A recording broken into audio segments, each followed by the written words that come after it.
Por aquellos días, como de nuevo se había reunido mucha gente y no tenían qué comer, Jesús llamó a sus discípulos y les dijo: «Siento compasión de la gente, porque llevan ya 3 días conmigo y no tienen qué comer. Y si los despido a sus casas en ayunas, van a desfallecer por el camino.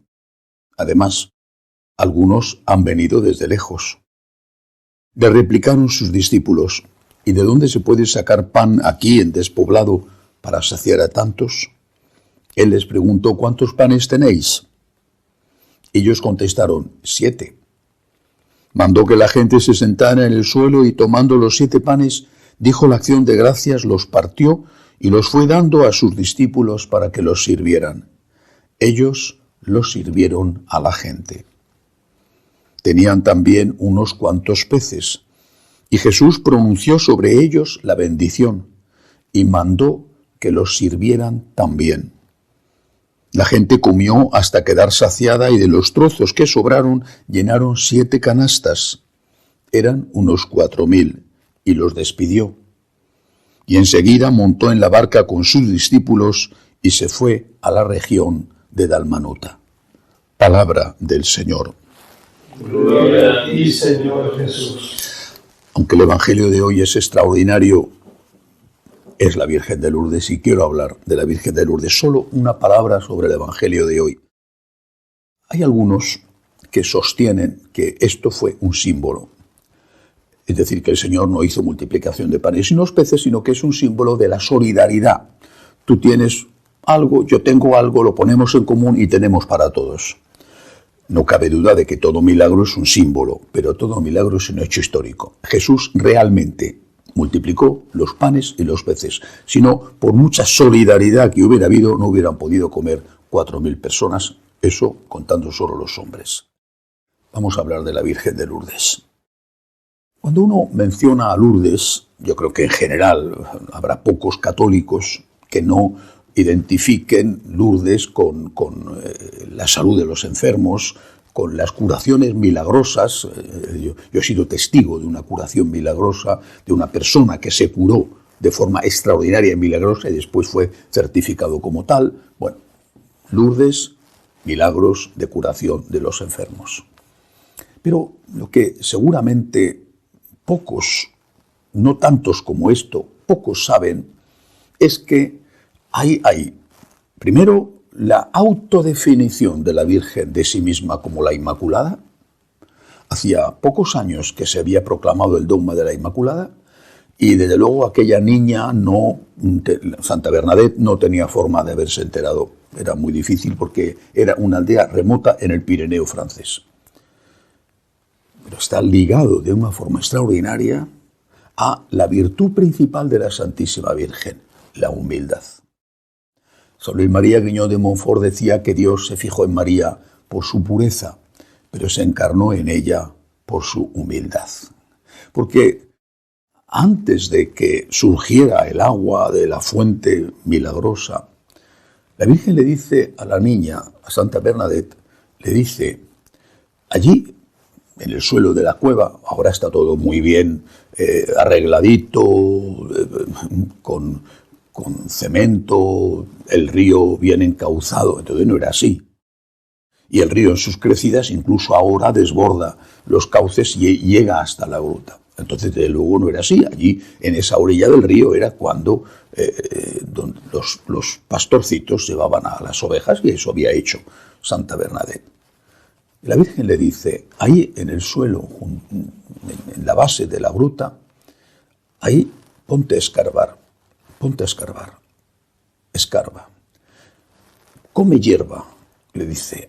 Come hierba, pero ¿cómo voy a ponerme a comer hierba si no soy una oveja? Ponte a escarbar, come hierba. Era un acto de humillación, era una prueba. Esa humillación no era un acto de humildad, era un acto de humillación que la Virgen le pedía a la niña para probarla. Santa Bernadette obedece, hace lo que la Virgen le pide, continúa escarbando y empieza a salir el agua. Lo aclara, se lava la cara, bebe el agua. Allí no había ninguna fuente. Es evidente que había un manantial que pasaba subterráneo porque estaba cerca del río y porque estaba en una gruta debajo de una roca y a las faldas de la colina. Pero no se veía, no había nada, nadie sabía que estaba eso allí. La niña era del pueblo, no es que la niña escarba en un sitio que todo el mundo sabe que hay una fuente que brota, un manantial.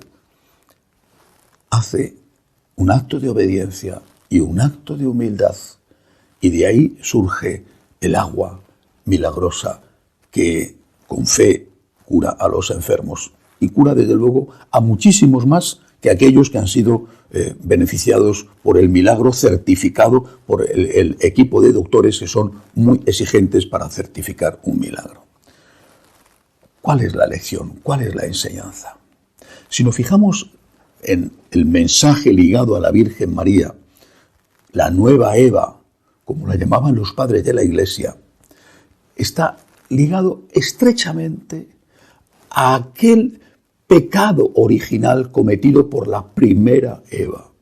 Aquel pecado original fue la desobediencia a Dios, que había dicho del árbol, el fruto del árbol de la ciencia del bien y del mal no comáis.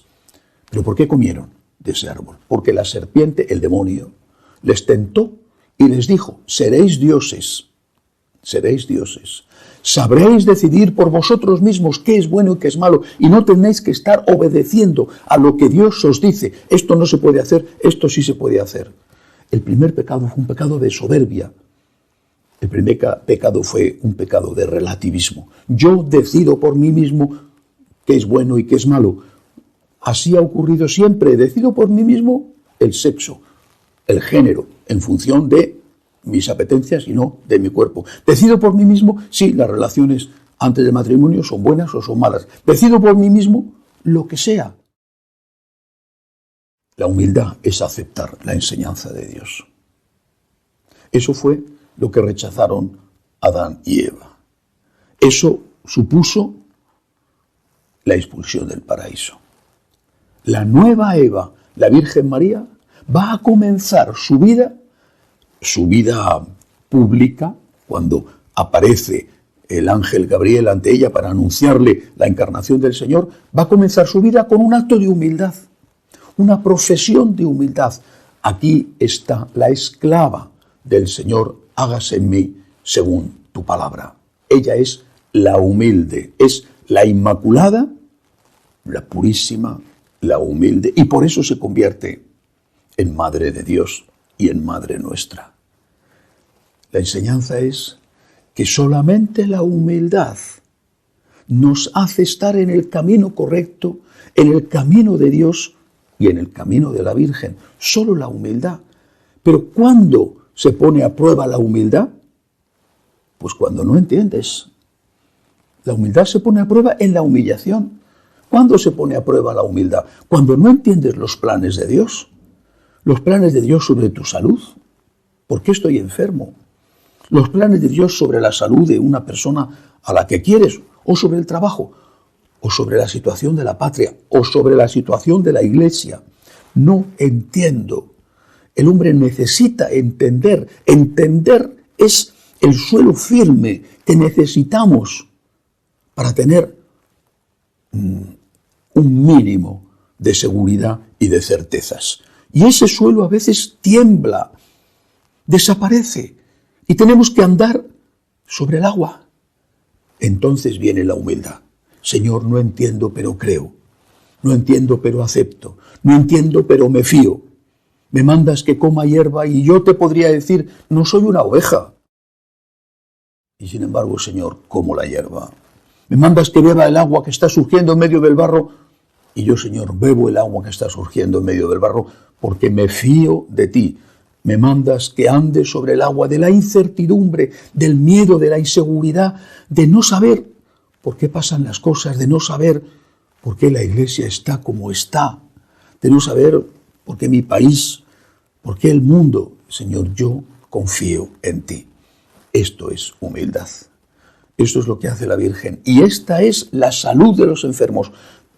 En Lourdes te curas, muchos desde luego, te curas. Pequeños, grandes males, en Lourdes muchos se curan. Pero la verdadera curación, la verdadera enseñanza de Lourdes es la del alma, la curación del alma. Te puedes curar del alma yendo allí, recordando la escena de Santa Bernadette y diciéndole al Señor, diciéndole a la Virgen, yo confío, yo me fío de ti. Yo no entiendo, pero ¿quién soy yo para pedir explicaciones? Dios es Dios. No entiendo. Estoy sufriendo porque no entiendo. No solo estoy sufriendo por lo que pasa, sino que estoy sufriendo porque no entiendo por qué pasa lo que pasa. Estoy sufriendo porque no entiendo el silencio de Dios. Estoy sufriendo porque no entiendo por qué Dios permite esto. Señor, este sufrimiento de no entender, que es incluso peor que el propio sufrimiento inicial en sí, este sufrimiento de no entender es la forma en que yo tengo para decirte que te quiero y que me fío de ti. No entiendo y me fío de ti.